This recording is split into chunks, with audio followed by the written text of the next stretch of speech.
Okay, good afternoon, bird class. I see quite a lot of you have found the bird in this image. Anybody want to point it out to the rest of the class?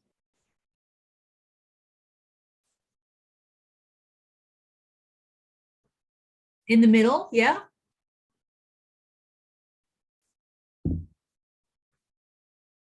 I'll go ahead and draw a little circle around. Oh, yep, somebody put in a circle. There we go. Good, yes.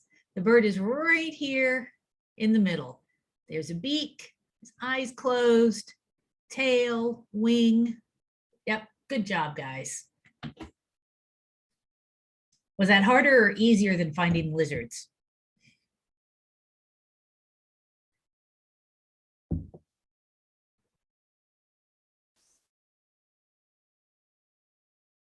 All right. I found a couple of bird images. A lot of them are this type of bird, ground nesters that kind of blend in with the vegetation. So I'll sprinkle these in as Zoom starters. All right.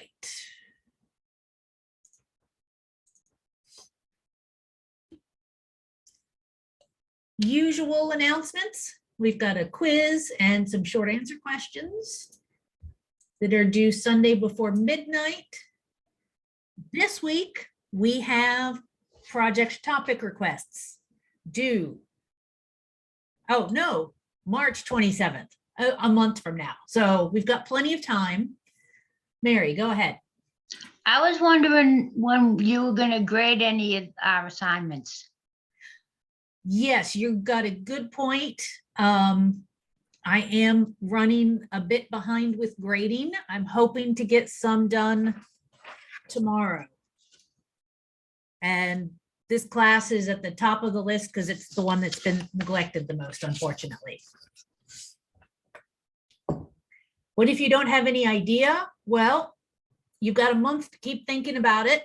A lot of topics are listed in the content area about the project topic. So I have suggestions there. You can also send me emails saying, oh, you know, I really like this type of animal or that type of bird, or I'm interested in parrots. Can we come up with something? I can kind of help tailor some suggestions to you if you need it, but you still got a month.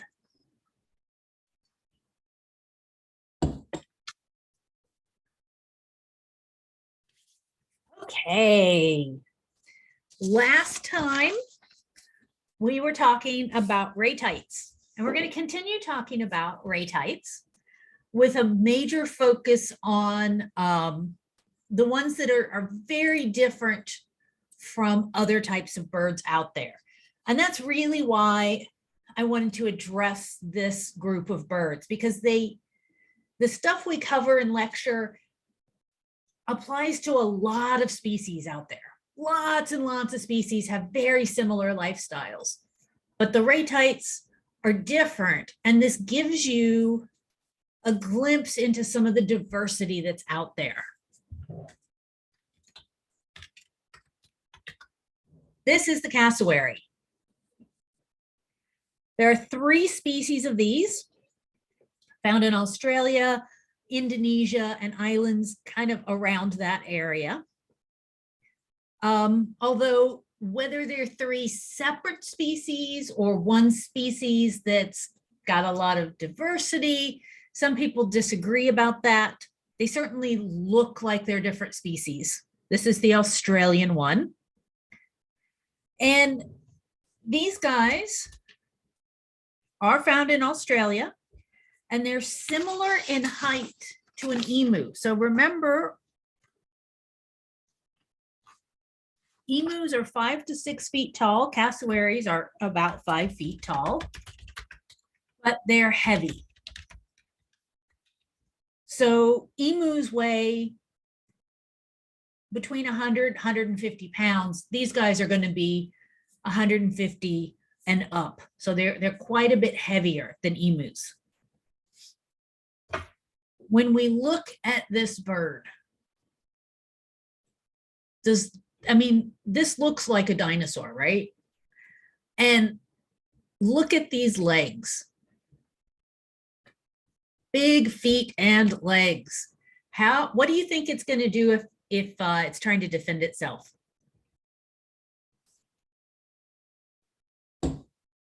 Kick. Yes, absolutely. And it will kick the shit out of you. So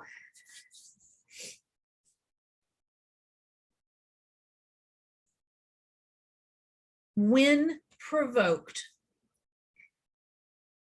they are capable of causing serious injuries, and they primarily, what we're aware of is they go after dogs, or more accurately, dogs go after them and they kick the dog, and they can kick them to death. Now, a lot of people like to call this the deadliest bird. Well, it's not, but it is a deadly bird.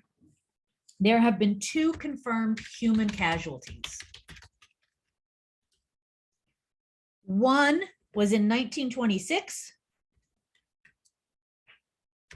A 16-year-old boy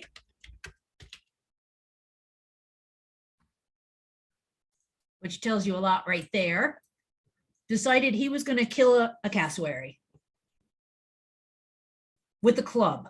He was going to beat it with a club. Well, the bird knocked him down. Bird probably outweighed him and kicked him in the neck. Cut open probably the jugular vein, maybe the carotid artery, and the kid bled to death. The second case was in 2019, and that one was a 75-year-old man who was also kicked to death. It was his pet cassowary. He thought having one of these as a pet would be fun. Guess what state he lived in?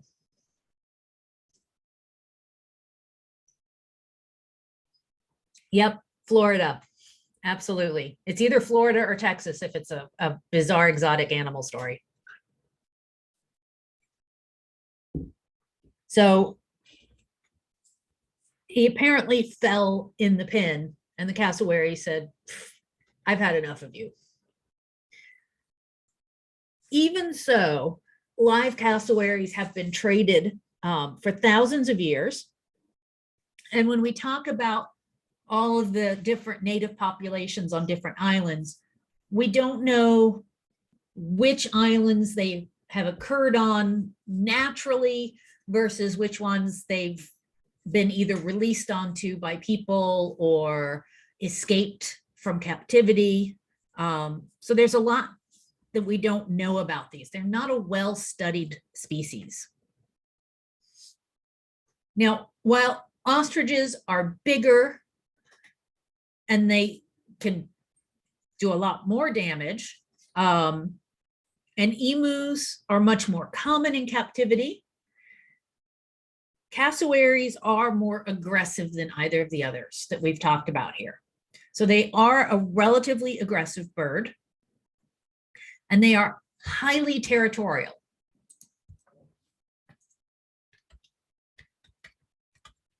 So we talked about ostriches having common nests, right? Where there's a dominant female and other females lay their eggs. And we talked about emus, which travel in large groups outside of the breeding season. These guys hold down a territory. Are their feathers rough or soft? Feathers, as a general rule, are soft. I can't think of a single one I would call rough. The more highly structured, like flight feathers and tail feathers that we see on smaller birds that fly, those tend to be very, very smooth. These feathers are similar to emu feathers, and I've handled emu feathers and they're pretty soft. I have not petted a cassowary, and I don't plan to ever pet a cassowary. Way too dangerous.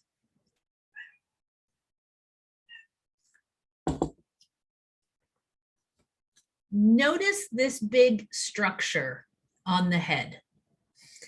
That is called a casque. Oops. With a weird spelling. So C-A-S-Q-U-E. The bigger it is, the older the cassowary, because it keeps growing. We think that this is what's called a secondary sexual characteristic, something that the males use to attract females.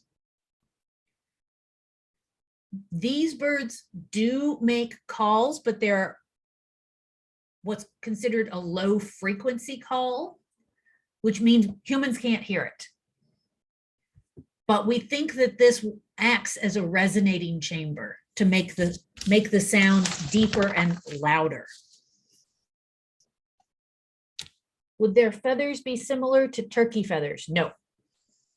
No, they've got the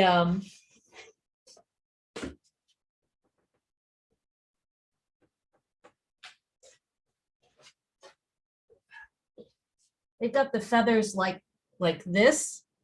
So these are emu feathers, and you see how they're long and flexible, and they don't have a lot of detailed structure on them. They're just kind of, it almost looks, you could think of it as a center rib with fur-like projections sticking off to the side.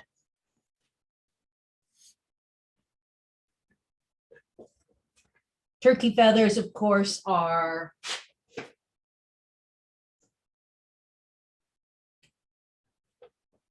more like this.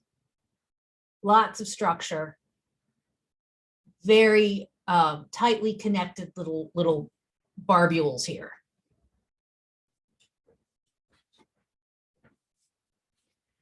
Now cassowaries, and I wasn't planning on mentioning this, but we've got a lot of notes, a lot of questions here. You see these long feathers that are sticking out? Those feathers are modified and they're kind of stiff. I have no idea what they're used for by the cassowaries, but they have these kind of interspersed among the other feathers.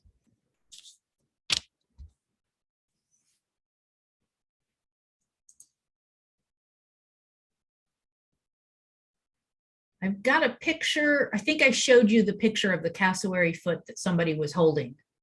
This is a big foot. It's probably about this big with a long claw on the end.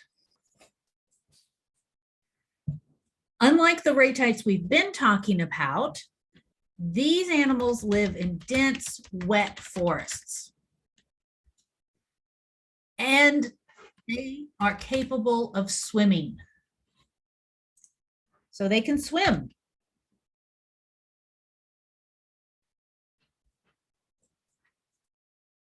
They are primarily fruit eaters, but they'll also eat fungi and occasional small animals, insects, lizards, mice, that sort of thing, maybe baby birds. They are considered a keystone species. You guys heard that term before, keystone species?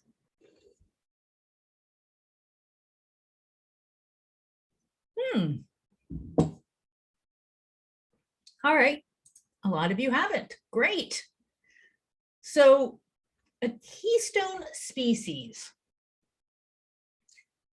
is a species of animal or plant that has a bigger impact on the rest of the ecosystem than most species. So if we think about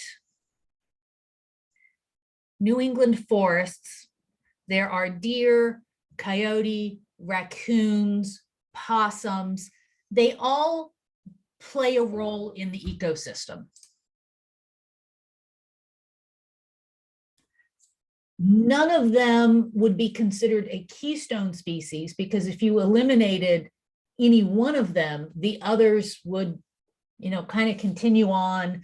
There would be some little impact on the ecosystem, but not a lot. But if we look at something like beavers or humans, beavers really change the ecosystem, right? They block up streams, they create ponds and wetlands like that are important for mink and moose and water supply for a lot of the other animals in the area. If we remove the beavers, the habitat changes, the whole ecosystem changes. A lot of keystone species, if you remove them, the whole ecosystem kind of collapses and you lose lots and lots of other species.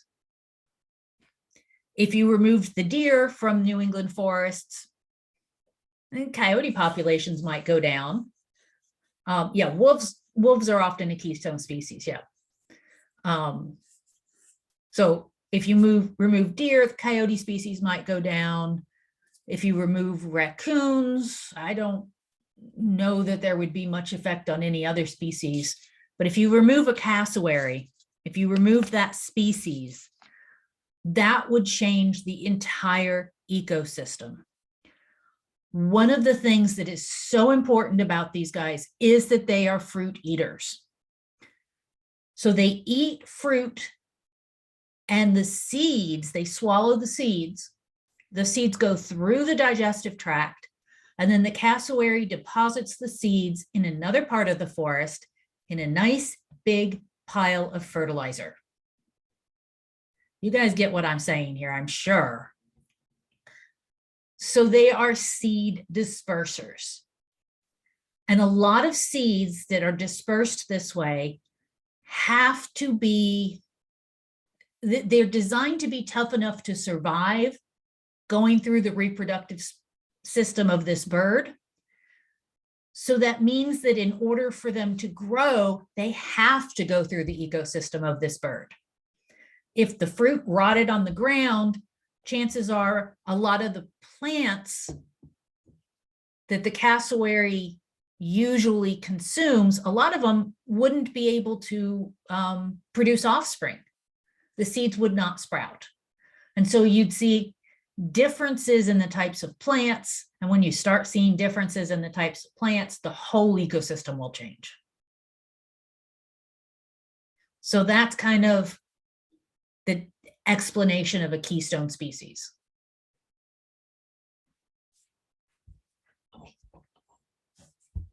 You can also think of humans as a keystone species because we have a big effect on the planet. And if we were to disappear, things would change dramatically.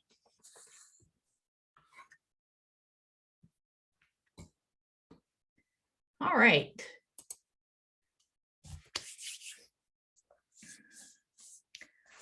Like emus, cassowaries have a polyandrous society. Polyandrous, we defined this last time. Do you guys remember what that means?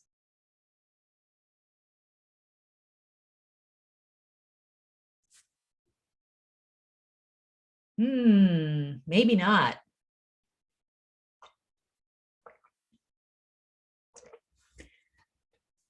Yeah, there we go. One female, multiple males. Exactly.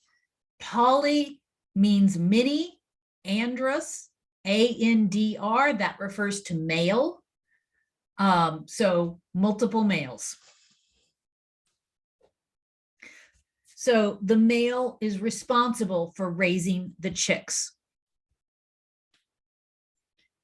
Now, there are some things that are reducing the cassowary population.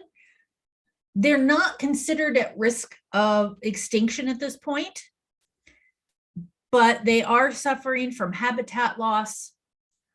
They are being attacked and killed by dogs, and they are hit by cars. So all of those things are impacting the population, but they seem to be doing pretty good anyway.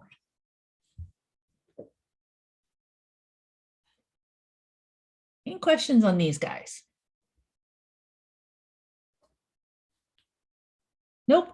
And what would you do if you were walking along a beach in Australia and one of these came along? Run. They could probably outrun you, but yes, avoidance is definitely the thing to do. Okay. That's it for the cassowary part. So if you do screenshots, yes, Haley, they can swim. Mary, go ahead. I was just gonna say, don't erase it yet because I didn't get a shot. Okay.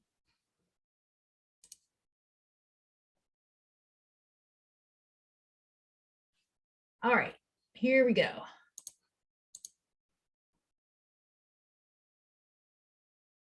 Yeah, going in the water is not going to get away from them. I would be walking at a brisk pace in the other direction.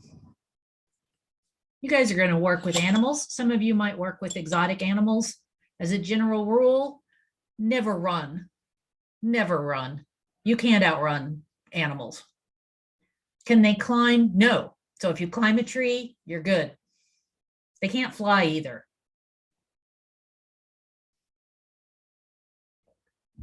All of the ratites that we're talking about are flightless birds. They're unable to fly.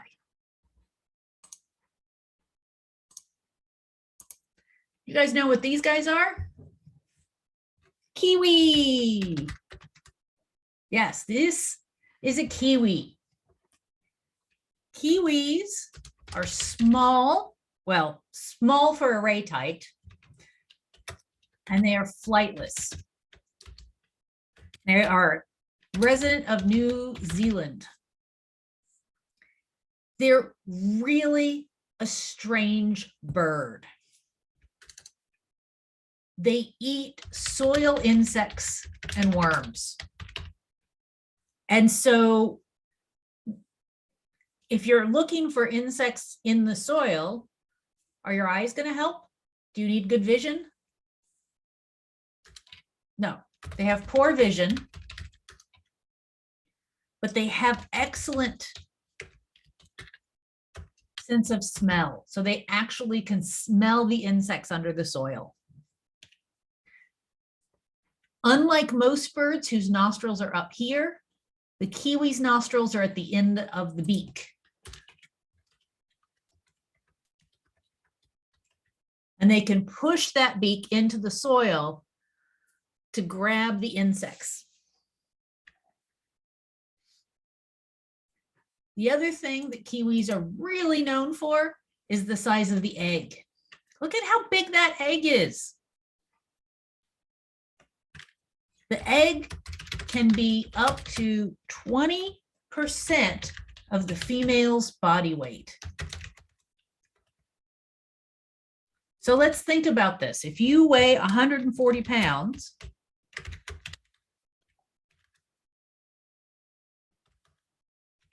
that would be a 30-pound baby. Big, big percentage of the weight there. Yeah, no thanks, absolutely not. The female takes a month to grow the egg. So remember when we were talking earlier, I said that eggs are generally laid, like 2 days after mating. These guys, it's a month later. And not surprisingly, she lays one egg at a time. In fact, she usually only lays one egg a year. She has to eat 3 times the normal food intake in order to grow this egg. So imagine tripling the amount of groceries you have to buy every week. Whew, that's rough. They're also different than other ratites in that they form monogamous pairs. So while the female does a lot of the work of growing this egg and laying this egg, the male will help raise the offspring. And generally speaking, they'll continue season after season with the same mate. But just like a lot of monogamous species, if they fail to raise a chick one year, they might switch mates the next year. These guys are very vulnerable to extinction, and it's because of the introduction of ground-based predators: cats, dogs, rats, ferrets, and possums. They're talking Australian possums, not Virginia opossum, the one that we have here. So cats, dogs, rats, ferrets, possums. A lot of things on New Zealand are ground dwelling. They didn't have any major predators on the island until people came along and brought cats, dogs, rats, ferrets, and possums. Right now, I'm not sure about this guy, but I know that some species of New Zealand natives are being kept in fenced preserves that are kept as free as humanly possible of cats, dogs, rats, etc., to try and protect them. When we talk about parrots, we'll talk about the Australian parrots and the New Zealand parrots that are only on offshore islands because they've been wiped out on the main islands of New Zealand from these introduced predators.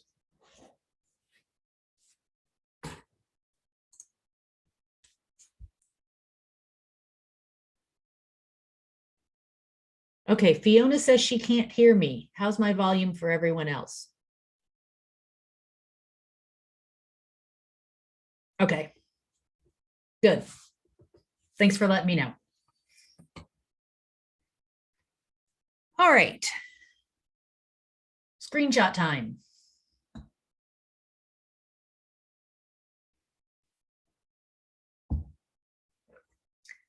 So those are the major groups of extant ratites. I defined extant for you last time, right? You guys remember what that word means?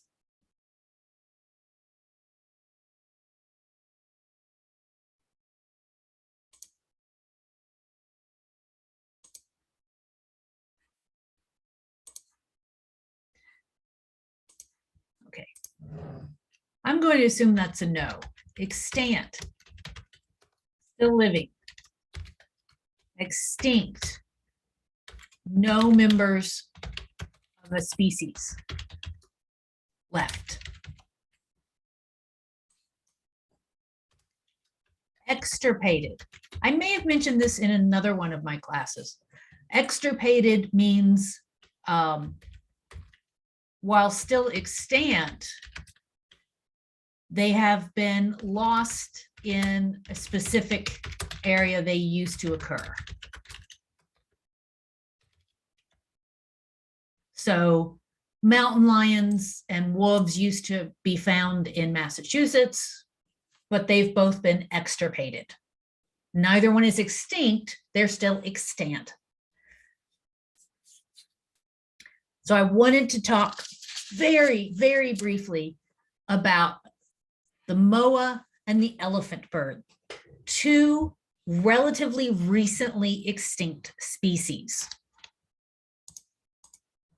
Because here's an ostrich.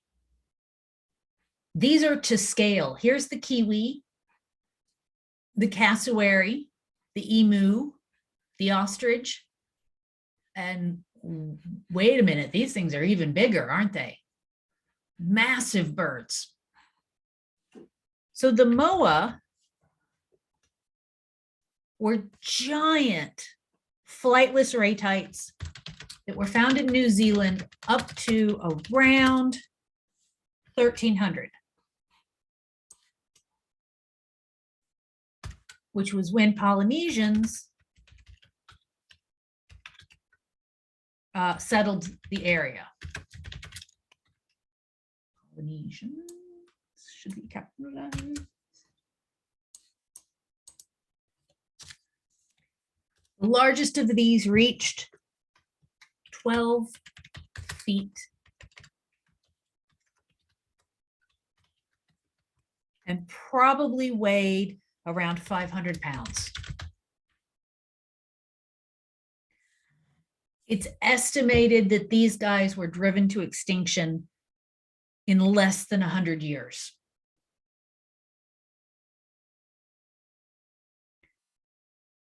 Before humans arrived, the only predator of these guys was a giant eagle called the Haast's eagle, which went extinct about the same time moa did, because it was the only thing the eagle ate was the giant moas. So when the moas went extinct, so did the eagle.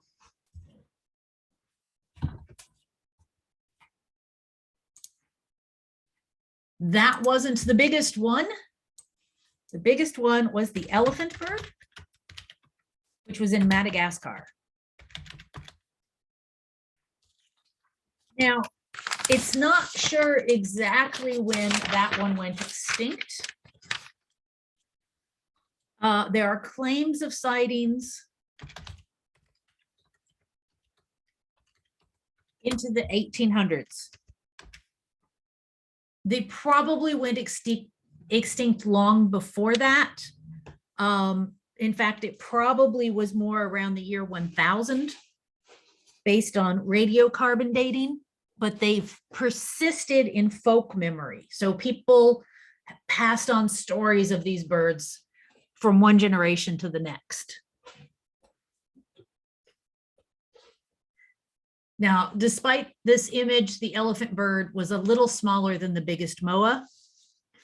And people have found eggs, eggshells. Their eggs could be 13 inches and probably 22 pounds. So again, we're talking an egg this big. It's estimated that the largest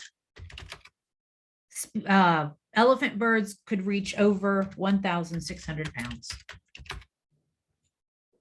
Again, hunted to extinction by humans.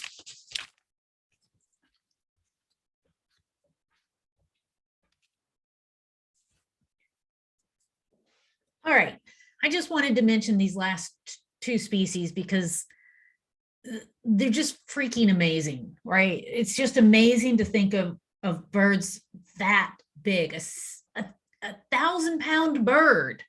I mean, that's huge. Birds are very lightweight for their body size, usually because they have to fly. Fortunately, these guys didn't fly, but I really miss the fact, it would be nice to be able to go back and see some of these things, right? Yeah, if they could fly, it would be a nightmare. Absolutely. There are animals. There were animals in the past that were bigger than the elephant bird or the moa that could fly. But it's been a while, right? Those guys went extinct. The pterosaurs went extinct about the same time as the dinosaurs did. And some of the biggest ones of those, and they could fly, when they stood on the ground, they were about the same height as a giraffe. So you want to talk about a nightmare? Imagine something the size of a giraffe that flies and is a predator. Okay, so quick screenshot here, and we're going to move on.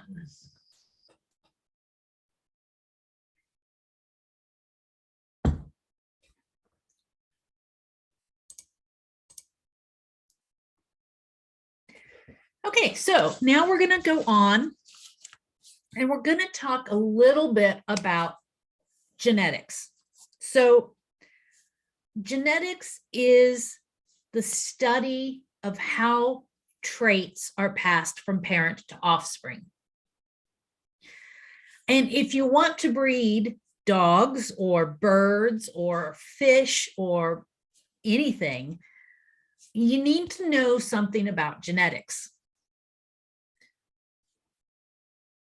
If you specifically want to breed pigeons, you're going to have to do a deeper dive into genetics as it applies specifically to pigeons. These are all pigeons, the exact same thing as those gray birds that walk around downtown Boston. Same species. Look how amazingly different they all look. There's a lot of diversity there. So the information that we're talking about here, we're really focusing on physical traits and genetically inherited traits.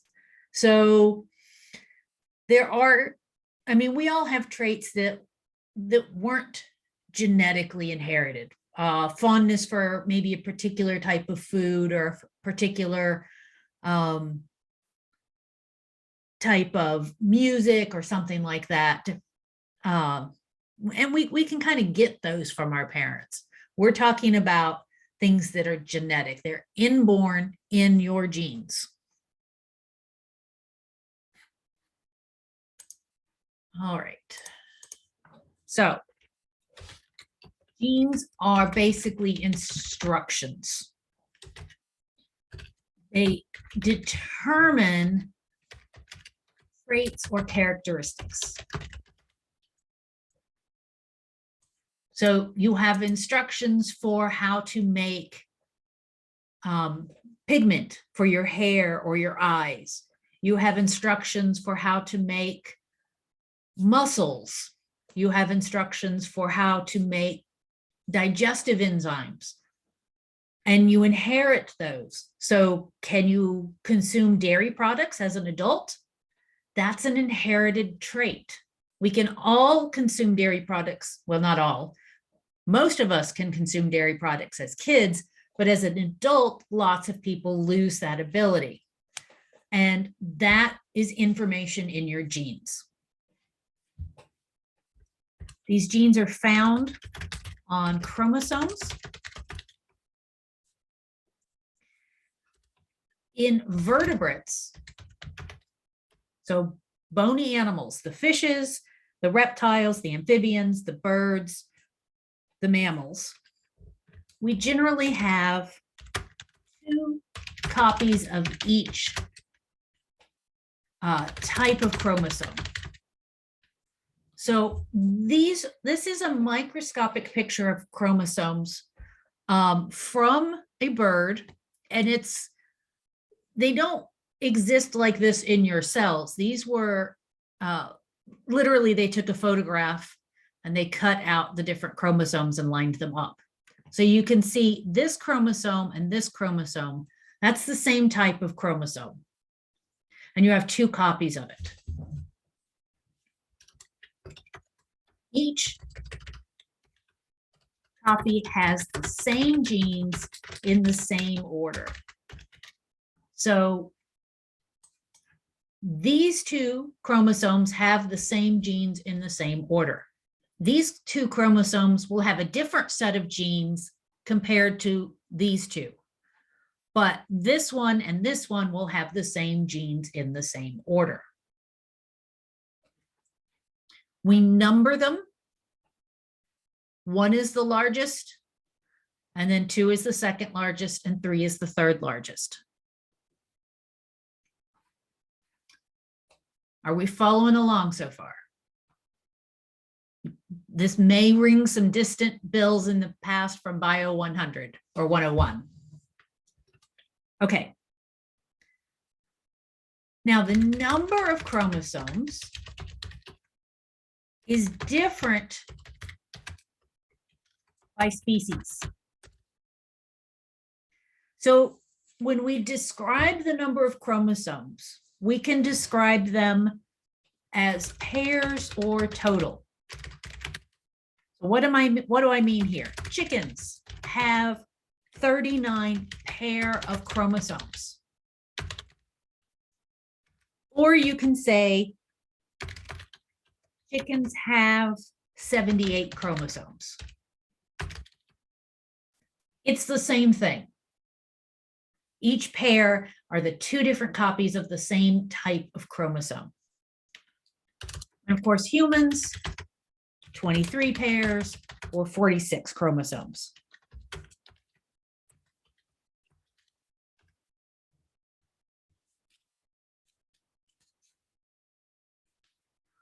Birds tend to have a very, very large number of chromosomes compared to mammals.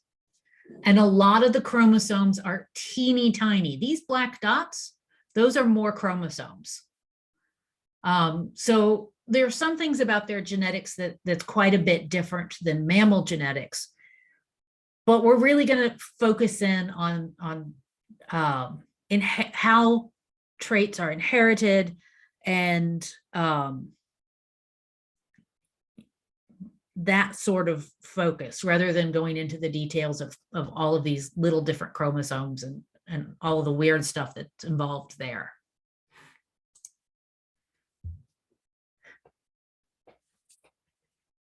See this box here? It says ZW.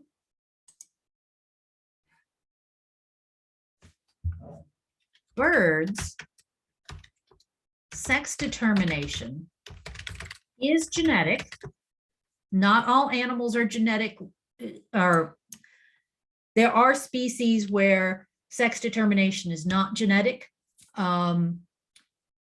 Crocodiles, turtles, a lot of lizards, it's temperature dependent.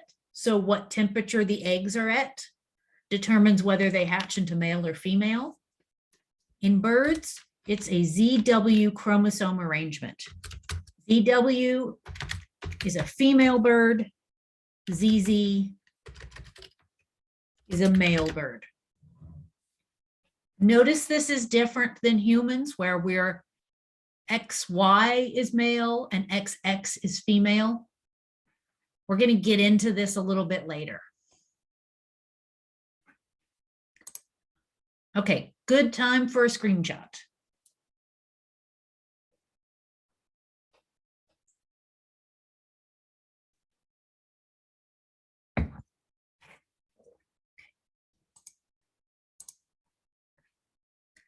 All right, so here is an image of a chromosome pair. This individual inherited this chromosome from parent 1 and this chromosome from parent 2. We can see there's a gene here that's involved in temperature regulation, a gene here that's involved in eye color, a gene here for fur texture, a gene here involved in producing nails, a gene here also involved in the production of fur. So this is kind of gives you an example, a hypothetical example of a chromosome with different versions of the gene.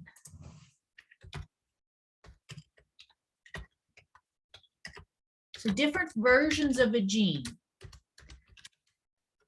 They'll have the same function, but they might go about it differently. So if we look at the eye color one here, they've color coded it. And eye color is an easy one to think about. In humans, the dominant color of our eye is usually blue or brown, right? And so this gene for the dominant color of our eye comes in different versions, a blue-eyed version and a brown-eyed version. It's the same gene. It makes a pigment in the eye, but the pigment results in a different eye color. These have a fancy name. They're called alleles. So the different versions of a gene are called alleles.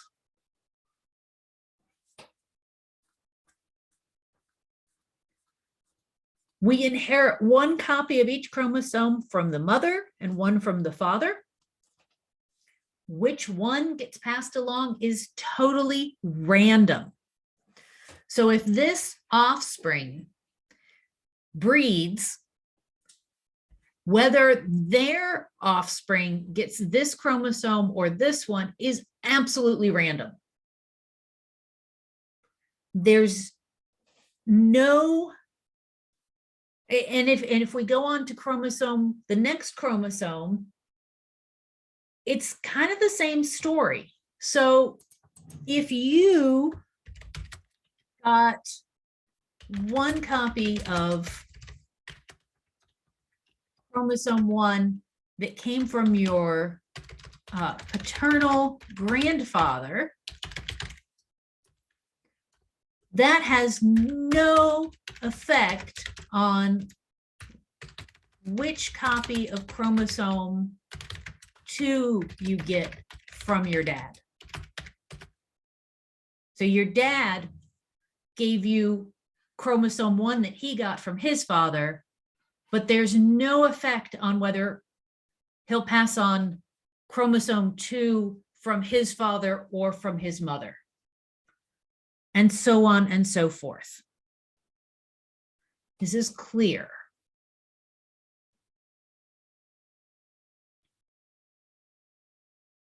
Or is everybody being quiet because this is confusing? A little confusing. Okay.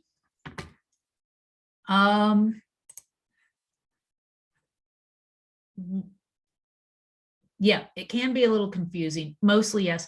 Okay, let's take a screenshot if you want, and I'm going to go to the whiteboard and see if I can explain it a little bit clearer.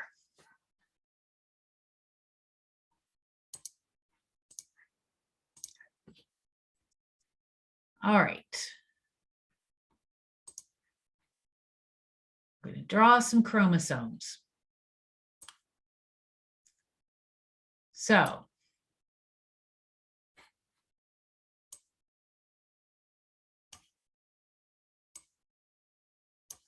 here is a hypothetical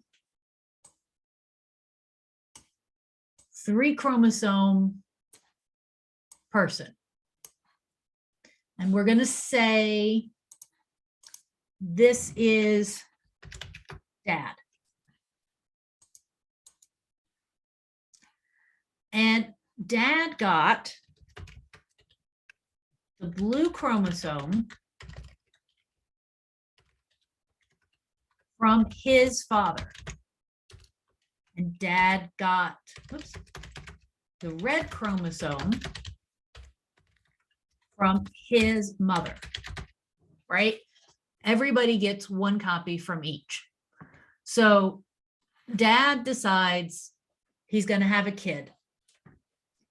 And the kid gets, oops, I didn't mean to draw that. Oh, come on. Oh, that's what I need to do. Okay. All right. So chromosome number 1, the long one, the offspring gets the one from his mother. Chromosome 2, he got the one from his father. Chromosome 3, we'll say also from his father. It's totally random which ones actually end up getting passed along.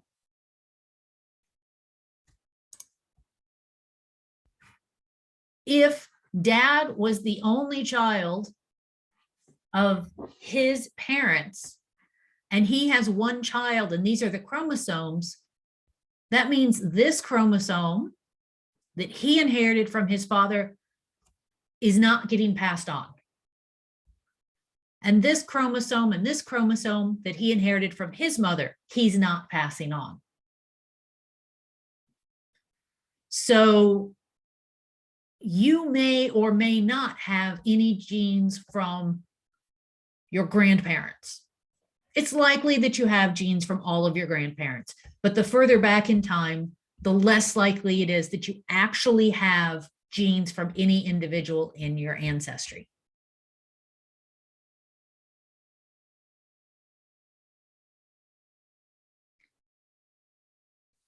How are we doing?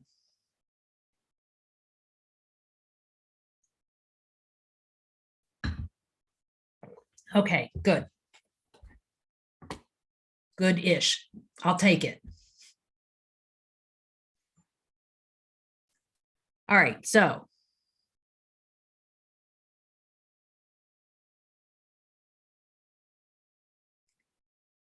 let's go back to the PowerPoint.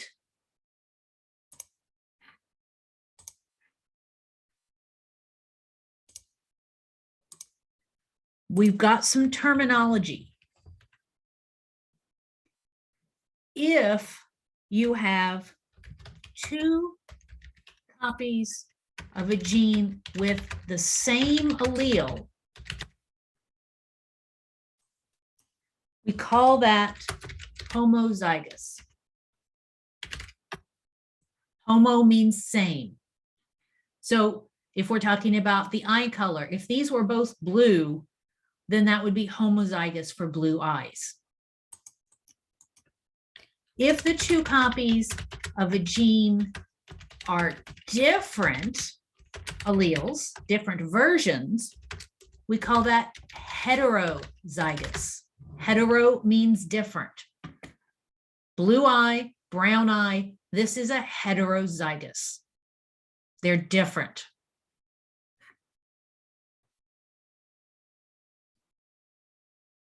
The allele is a different version of a gene. So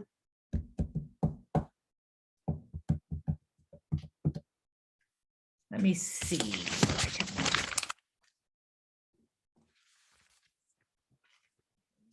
Oh. This is a coffee mug, right? Does this look like every coffee mug in existence? No. They all look different. They're different versions of coffee mugs. They're all coffee mugs, but they're different alleles. Does that help you there? Good. It is one of those concepts that a lot of people struggle with. I think it's, I don't know if it's the name or what, but hopefully that cleared that up. If not, I can bring more toys next time. There are two other terms that I want to get to. Genotype. And that that's gene, type. It's exactly what it says. Which alleles of a gene are present? So the genotype for eye color in this individual is blue-brown.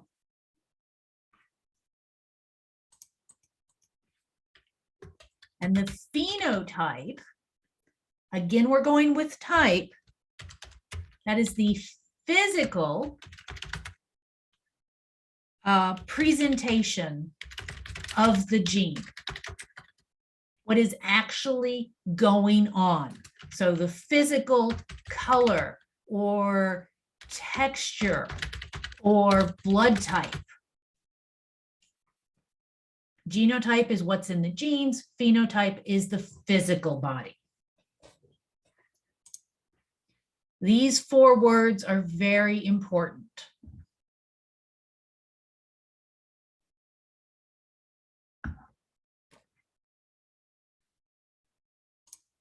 So 1, 2, 3, 4. There you go. So screenshot that to remember those words.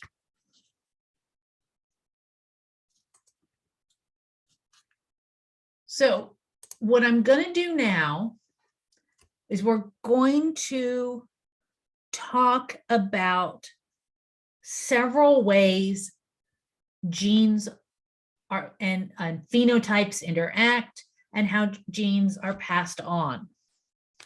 This is a very simple overview of genetics.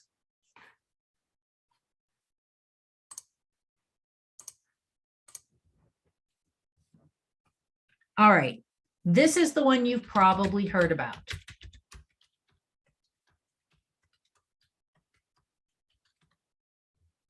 The dominant recessive or Mendelian inheritance pattern. We call these inheritance patterns.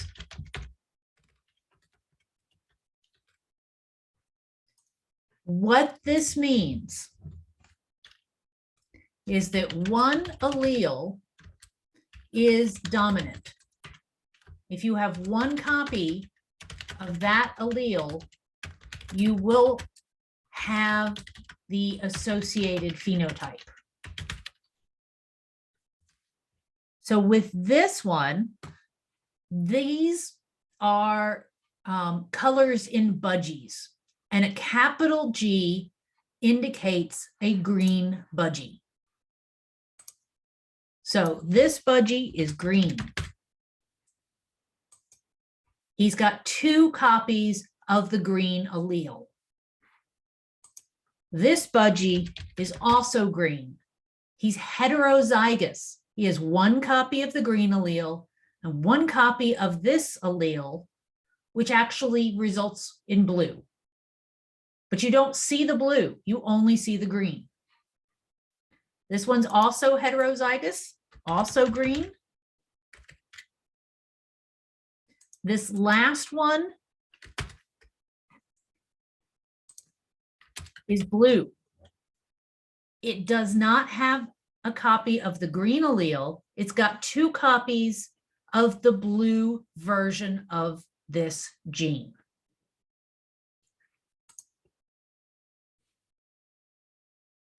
We indicate the dominant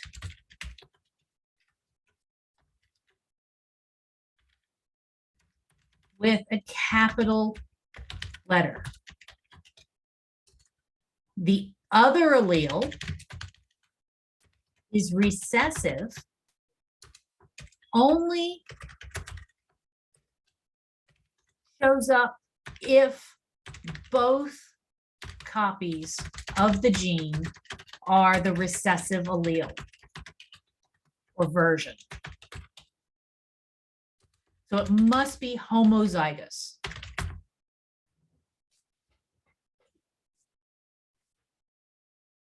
Two lowercase letters, exactly.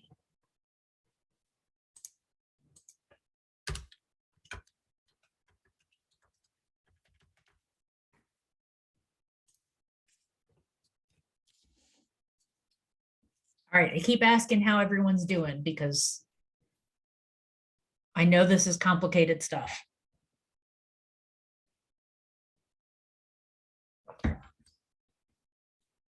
Usually if I'm in the classroom, I can look around and see if everybody's confused or not.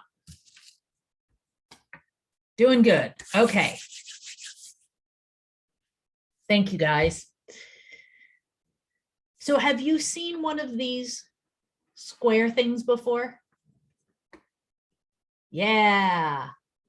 This is a Punnett square.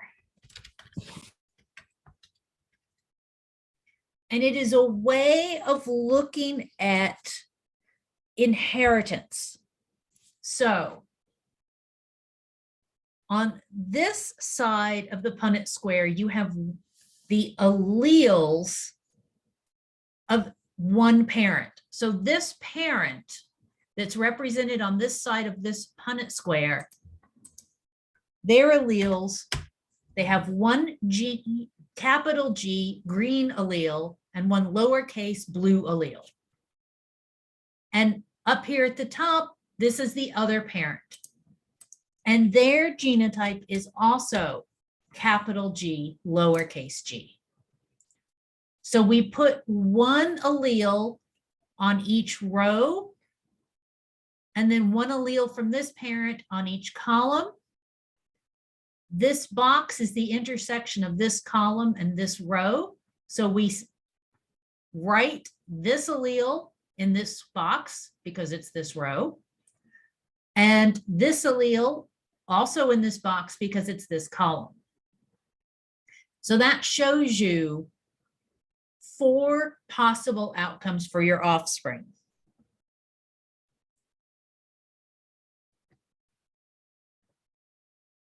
When you look at this Punnett square, what it tells you is that, see, I'm running out of space. Each offspring has a chance, a 25% chance, or 1 in 4, of inheriting 2 capital G's.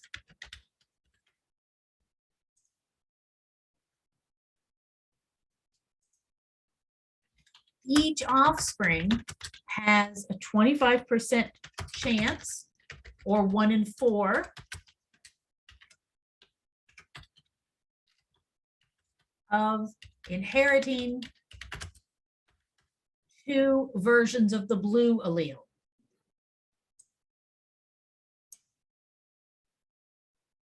There are 2 offspring that are heterozygous. So each offspring has 50% or 1 in 2 chance of having 1 copy of the green allele and 1 copy of the blue allele. That's the genotype. Down here, I wrote the phenotype, the physical appearance.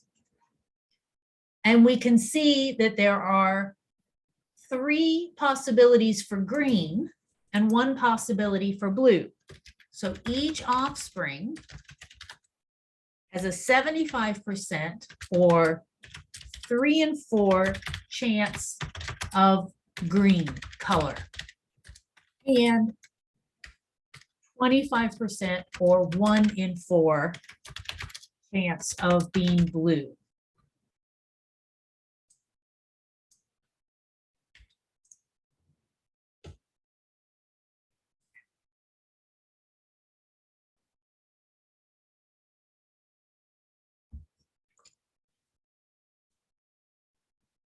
All right.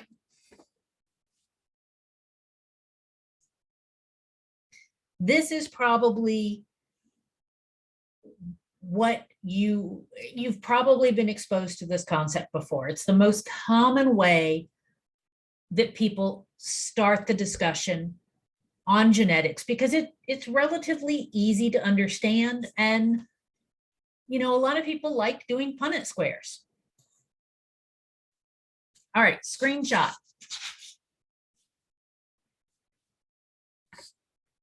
Okay.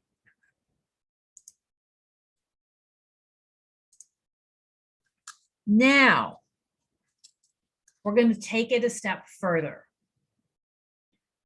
There can be more than 2 alleles for any given gene.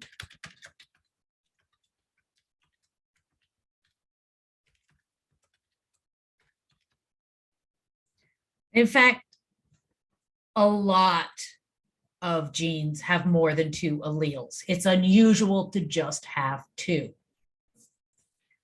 So I couldn't find a bird example of this, but I've been teaching genetics using cats for years. So I've got a cat example here. The base color for cats depends on the type of pigment produced. And for the base color, there are 3 options.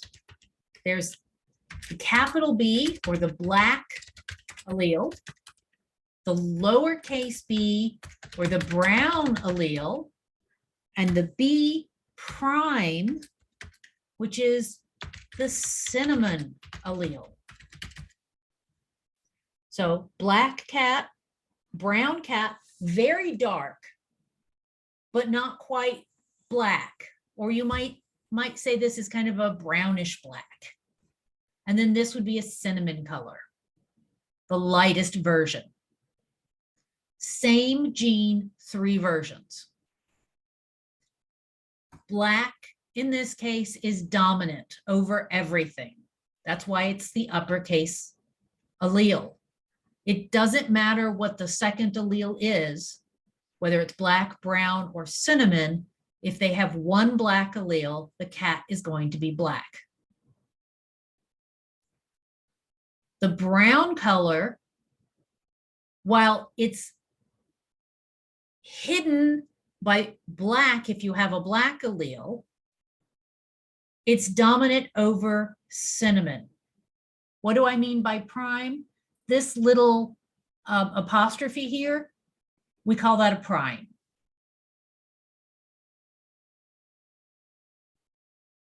We're going to talk about, oh, well, actually we're not. This is a different class.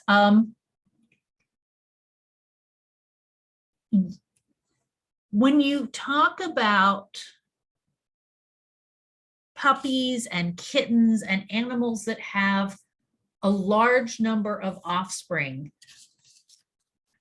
while twins can occur, the normal situation is there were multiple eggs released by the mother and multiple sperm, one for each of those eggs. So while they may be born at the same time and they may have both parents the same, that doesn't mean they have the same alleles, and they're not going to be genetically what we would consider twins any more than you and any of your full siblings would not be considered genetically twins.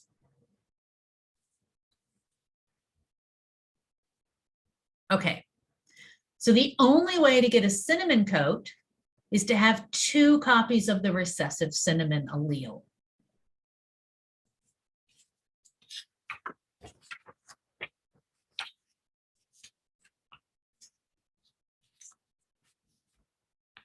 Now,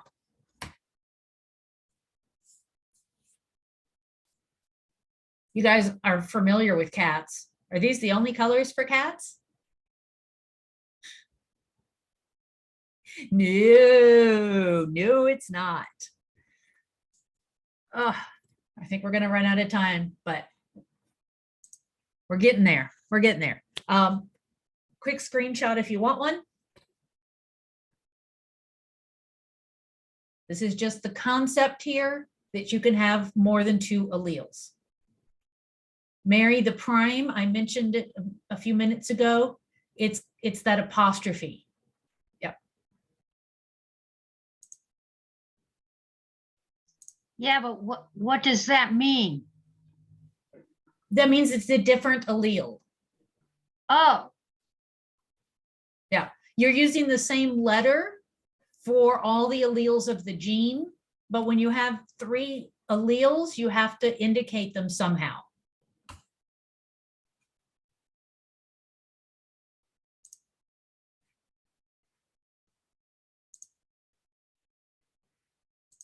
Yeah, most biology classes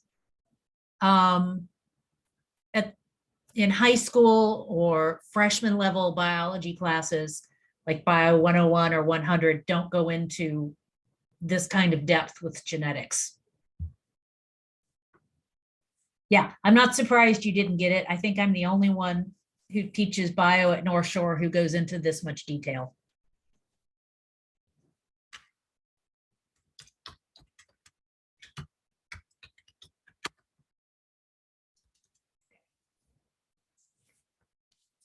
The next inheritance pattern is incomplete dominance.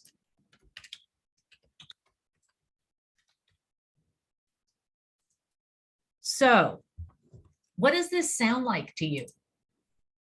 Just looking at the name, incomplete dominance.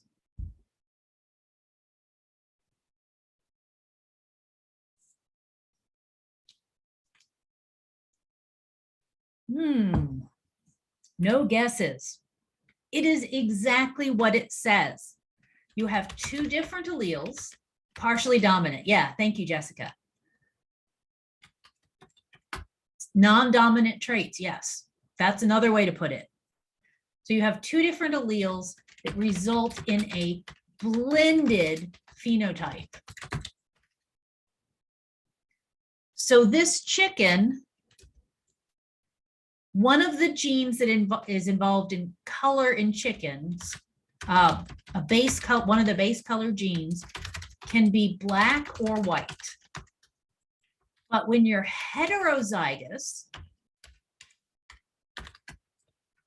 for this gene and you have one black allele and one white allele, you get a gray bird. Although this is called blue. Isn't that a pretty chicken? All right. So that's pretty straightforward. I'm going to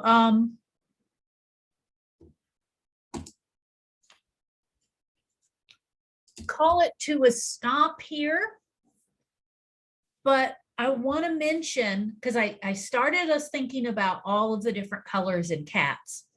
And I want to mention that for most phenotypes, for most physical characteristics, there's more than one gene involved. And we're going to get to that situation next time.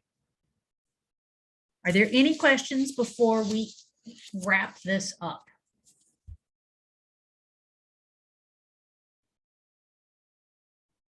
Nope, nope, nope. Okay. In that case, I will see you guys next week. Stay warm tomorrow. I hear you guys are getting a storm. Yep. Stay safe.